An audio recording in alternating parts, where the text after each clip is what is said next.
You're listening to the Bearded Theologians podcast, hosted by Zach Bechtold and Matt Franks. If you'd like to learn more about the Bearded Theologians, you can go online at beardedtheologians.com, where we have past podcasts, blogs, and a couple items for sale. So check us out, beardedtheologians.com. Thank you for listening, and enjoy this week's show. You're listening to the Bearded Theologians podcast, hosted by Matt Franks and Zach Bechtold. And today we have a very special guest with us, a longtime friend of the podcast, a longtime listener, first-time caller, right?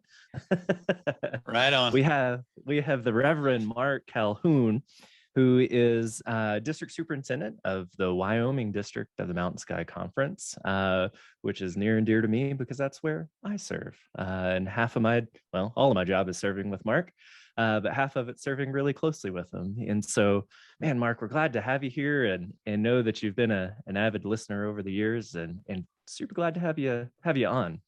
And I said a little bit about you, but would you introduce yourself to our listeners? Who are you? Where are you from? What do you do?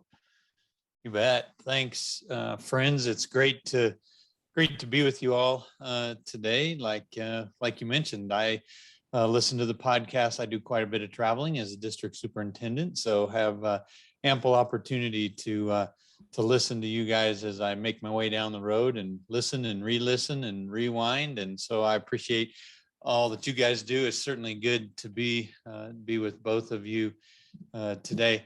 I actually grew up here in Wyoming and I'm actually living and have served in my hometown, served at the church here in Lander, Wyoming for the past 8 years, and have just been in this district superintendent role for the state of Wyoming, the Wyoming District, for the last year and just a couple of months. So grew up here in Lander, Wyoming, went to college a couple of years, University of Wyoming, Laramie County Community College in Cheyenne, and went off to Kansas. Didn't grow up going to church necessarily as I was going through my school years here in Lander, but once I got to Wichita, seems like everybody in the Midwest goes to church. And so that was certainly the case for my wife and I. And so we spent 20 years, just about 20 years in Wichita. I was in a different career before I went to seminary, really got involved in the life of the church in Wichita Methodist Church, and sensed a call to ministry, went to seminary.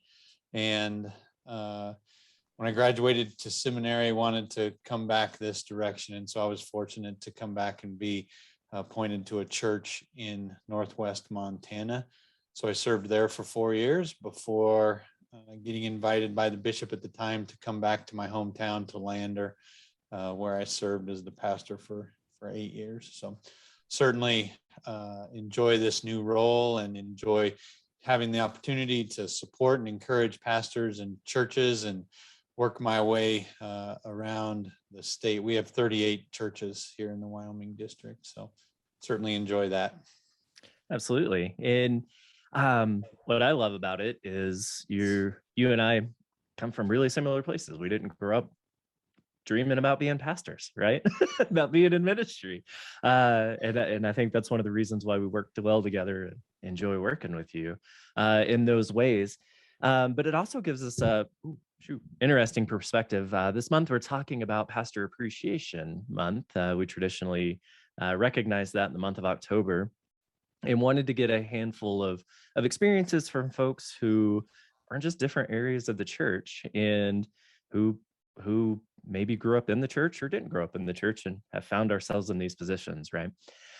With this calling. And so, Mark, we just wanted to invite you on and have you share a little bit about your experiences with Pastor Appreciation and how people and churches and communities have appreciated you, but also, a little bit of your work working with pastors now directly and how that appreciation comes through in all of those ways. You bet. And thanks for engaging this topic for several weeks here. I think it's an important and valuable topic. When you first mentioned an invitation to come on with you guys, my initial thought went to sort of the balance and the dynamic of overall appreciation, right, in our lives, how we how we receive appreciation, how we extend appreciation, how we affirm one another, and what it feels like when we're affirmed and appreciated. And I think it's a conscious element, right, of our daily life and how we interact and engage with others. And so I've certainly learned over time to try to be appreciative and to affirm those that I work with, and in the setting of the church, but also beyond that, just how we're tapped in and connected to our communities. And so always to try to be mindful of sharing appreciation, even if it's in a restaurant or wherever it might be. And so it's sort of this rhythm that flows through our lives. I think sometimes we do a good job of it. I think sometimes we need to work on a little bit, and especially when it comes to our family and close friends, right? To be able to affirm and acknowledge and appreciate our friends and our family members, and to be outward about that appreciation. Beyond that, a couple of things came to mind for me. I think one of the experiences that I've had, Lander was my third church. I served at a church in Polson, Montana, northwest corner of Montana. And then I was a member for 17 years and served on staff as an associate pastor in Wichita, Kansas at East Heights United Methodist Church. And so certainly different experiences when it comes to pastoral staff. We had 4 pastors in the Wichita church, and the congregation was affirming and supportive, and in many ways for us. The thing that strikes my memory is my experience in Polson. And we think of Pastor Appreciation Month as October, and I think it's helpful, and I'm glad that there's time set aside for intentional appreciation. And the churches that I've served in, the folks in the churches have certainly appreciated us with notes and cards. And I don't know about you guys, but being United Methodist pastor usually comes with food. So lots of appreciation along those lines. Had an experience when I was in Northwest Montana. It was a smaller church, really active lay folks, a church that was really interested in vitality and having an impact on their community, and mostly older folks in the church, an aging church, pretty typical of what we see across our denomination, but had a certain sense of energy, and a handful of those folks, so anywhere from 4 to 6, they served on various committees, trustees, staff parish, but they made an impact on my life quite frequently, not limited to October, just throughout the year. Every month they would come by my office or get a hold of me on a Wednesday night. They'd come by on Thursday and pick me up and sort of outline an adventure for the day, say bring your hiking gear to the church or bring your ski equipment. It was a little more regular in the wintertime with the skiing. We didn't miss that. We went every Thursday, and that to me felt like affirmation and appreciation and care, right?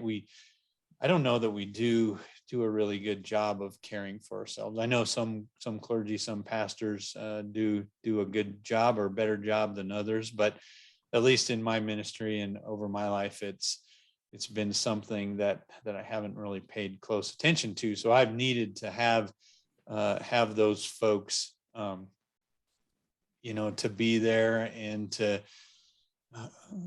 just invite me along for an excursion and some great opportunities. We were close to Glacier National Park. Like I said, we went skiing every Thursday and just had incredible conversations on the chairlift, and at lunch we'd go on hikes in the nearby Mission Mountains, and that really felt like care and appreciation and affirmation, even though it always didn't come verbally.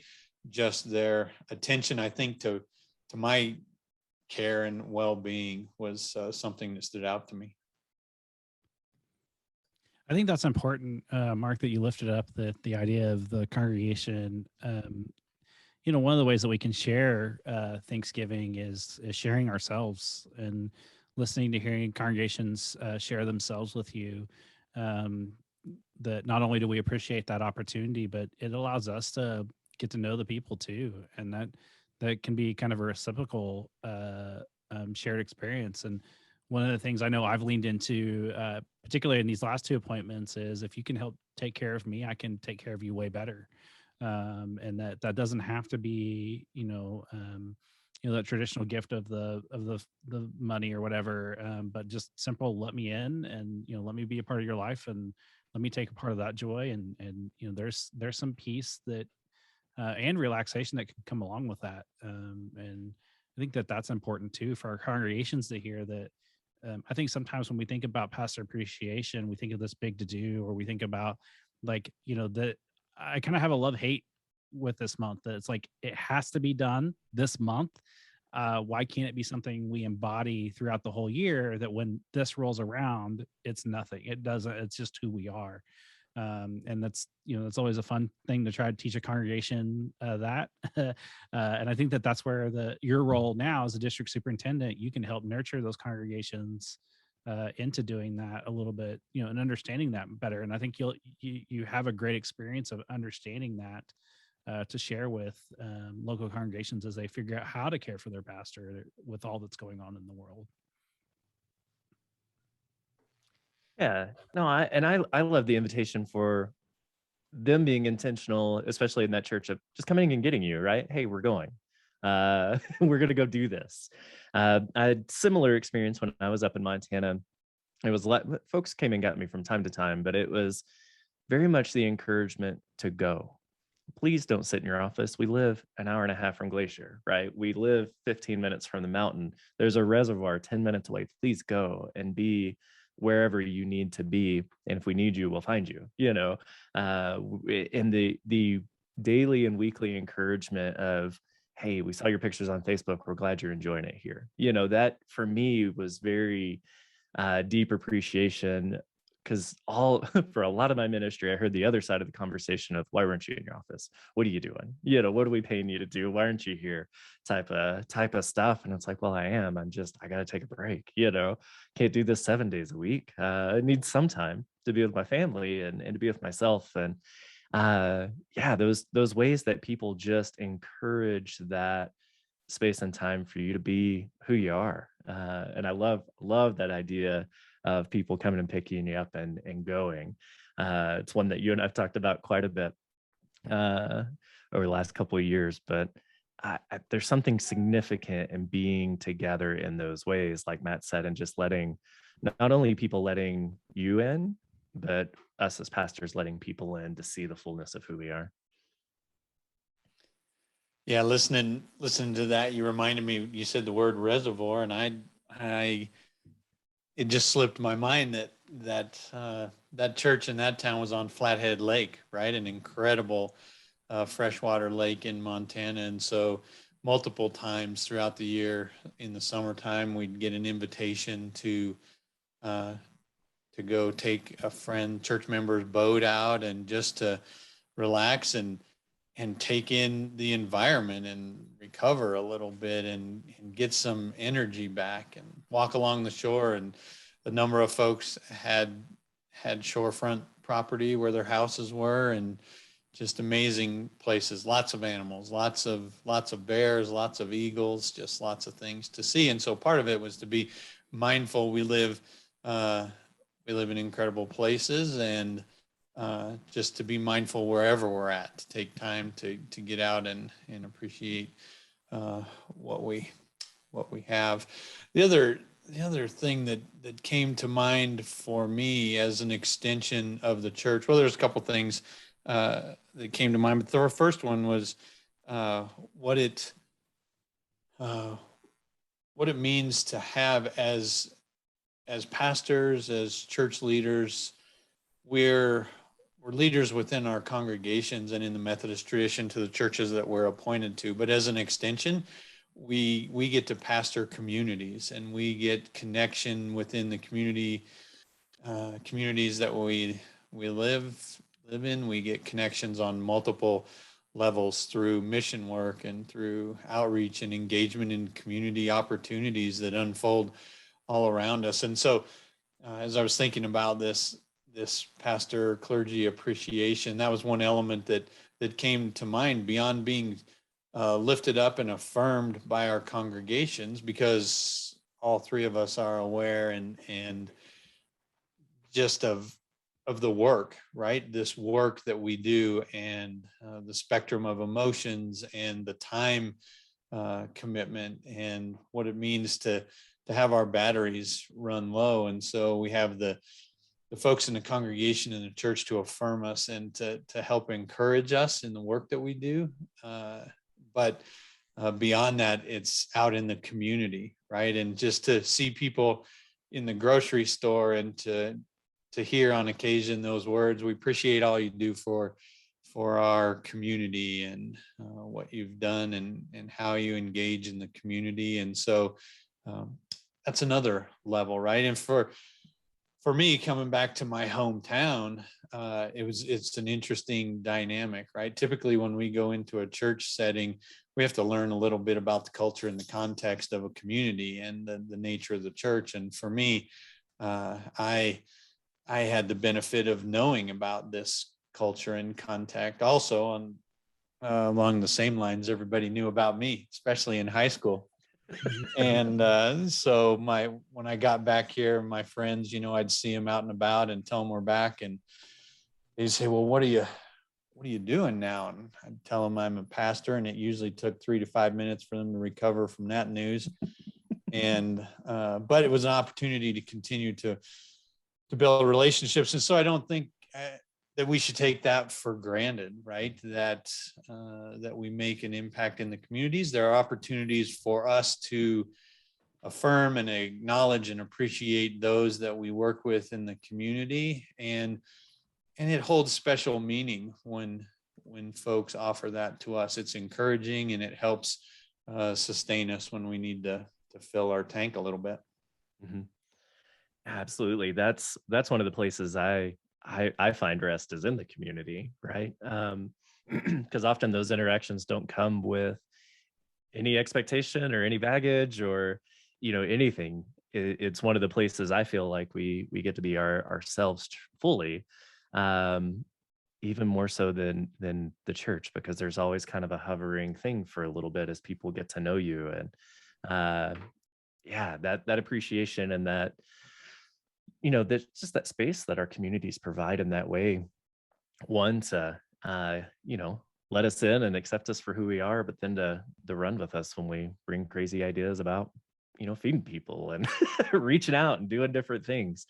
It's such a beautiful way how the church and the community intersect in that way, as we get to know both of those spaces, in, like I said, the energy and the rest and the appreciation that we find from all of it at various times. Well, and I think Mark nailed it on the head about being in the community, and I think that's key to anything we do, whether it's just being present, and that unanxious presence. And I say that because I actually had an experience yesterday that was kind of they knew I was available because they were in the community, and they knew me in the community, and they said, "Hey, can you come up to the hospital?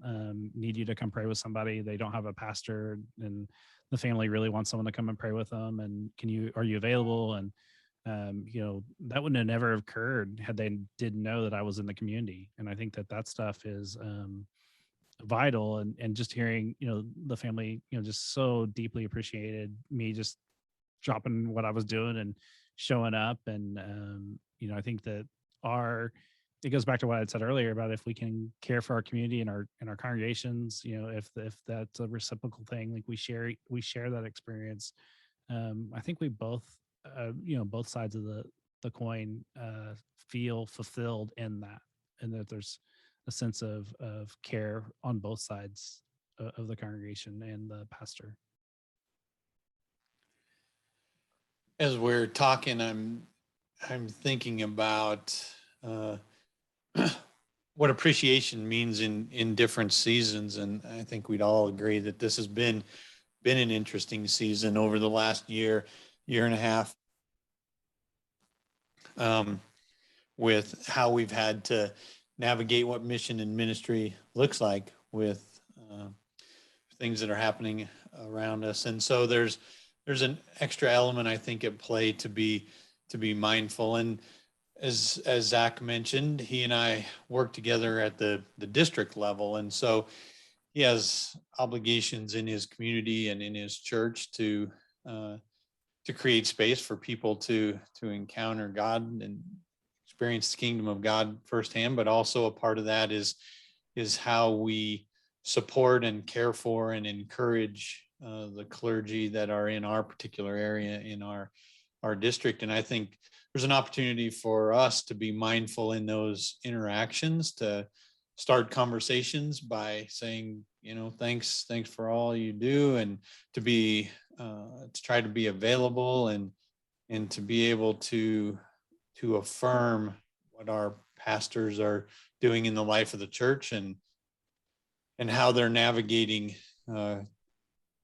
this interesting sort of time that we've had to switch gears in some instances. We're fortunate enough to serve in our conference with a bishop who's quite mindful of self-care and of clergy care and how we care for ourselves.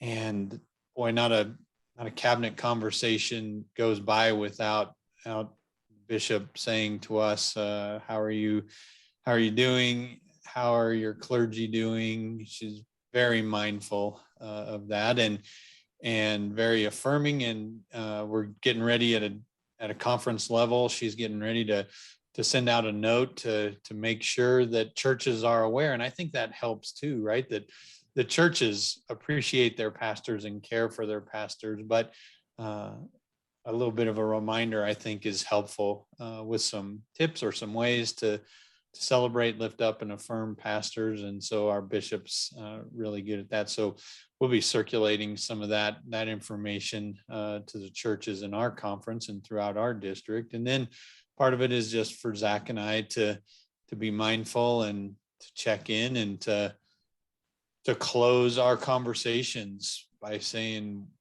we know all that you do. We appreciate everything that you do, and we appreciate who you are. And so for us to be mindful of that, sometimes that's an element that we skip in a conversation, right? And it's just not that difficult. And so this month, October, Pastor Appreciation Month, is just a reminder of that. And in most instances, it's focused in October, but my experience has certainly been throughout the year. The congregations that I have served have really affirmed and appreciated our entire family at Christmas, with lots of food and gifts and all sorts of different things, just to show their appreciation for us, and certainly never took that for granted. Absolutely. You mentioned Bishop, and I'll brag on you a little bit. Both of you are very, very intentional. One asking me about if I'm tired, taking time off, doing those things, caring for myself. But the two of you, Bishop and yourself, consistently ask my family how they're doing. That's huge. That's huge for them. That's huge for me, knowing that it's not just about me taking care of myself or doing what I'm supposed to be doing professionally, but that there's this true care and space that Michael and the kids are okay, that they're getting rest, that their needs are met as well, and that they know that they're appreciated because they have to put up with me on a day-to-day basis. And that's a big deal. And I know a lot of our colleagues and just pastors and friends and folks don't always have that appreciation level as well where they are. And so that's something I've been grateful for since moving up here. And I think that that's vital, that it helps that if the top down in your system speaks to it and models it. And I remember my first congregation when I talked about that with my second, it was a 2-point charge. And so in in the other church, in the smaller church, the more rural church, that was a conversation I began to have with them. How do y'all care for your pastors? How have you done it in the past? And that wasn't something that they had thought about. And so we had started that conversation, and it blossomed.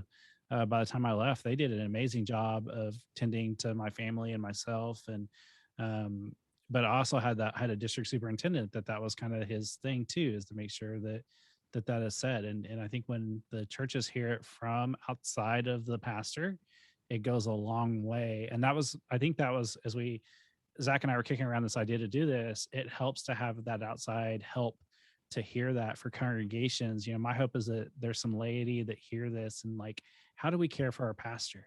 Like, and really think about that and think about ways that they could do that. And it can be as simple, taking your pastor out to lunch, taking your pastor on a hike, taking him out to play golf. And, because if you listen really carefully to your pastor, they'll tell you what they like and what they like to do. And if you pick up on those, you can find ways to care for them. And I think that's huge. Nothing means more to my kids than when people show up to my children's cross-country meet or soccer games. And that means the world to them, because it shows that they support them and they care for them. And I think that those little things, and it's manageable, it's doable. And I think we need to be reminded. I think that's, part of the reason of us doing this is to remind churches like, hey, here's how this can happen. And here's some experiences. And, Mark, we definitely value you for your time and coming on with us today. And do you have anything else to share before we kind of wrap it up today?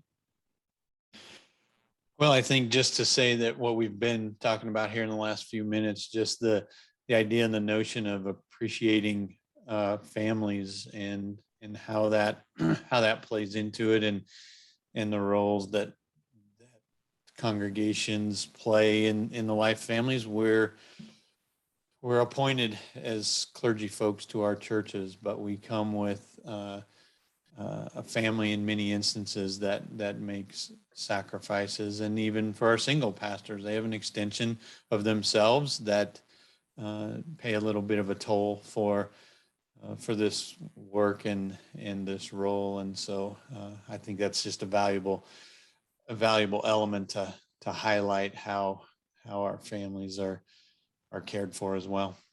Mm-hmm. Absolutely. Definitely agree to that. Yeah. So Zach, do you have anything to do before we close? Oh, I got plenty to do before we close, but no, Mark, thanks for coming on. We appreciate you and all that you do, and all that Julie and your kiddos do to support you, and just to be a beautiful presence in your life to make you get away from the office and go and play and have a good time. We certainly enjoy and appreciate you all as the Calhoun clan. You mean a lot to us, so thank you. Thanks for being on, and man, thanks for being a long time listener. Matt and I appreciate that. Absolutely. Love you guys. Thanks for the opportunity. I mean, thank you. So we want to point you all to the website at beardedtheologians.com. It's a great place to listen to past podcasts of things that we've talked about over the last 5 years of doing this.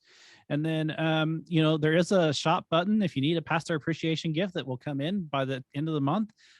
Pick something up for your pastor, even if they don't have a beard. It'd be good for them to have some kind of Bearded Theologians mug in their office, or a shirt or t-shirt or whatever. And you can find all that at beardedtheologians.com. And so for the Bearded Theologians, I'm Matt Franks. I'm Zach Bechtold. Thanks for checking us out.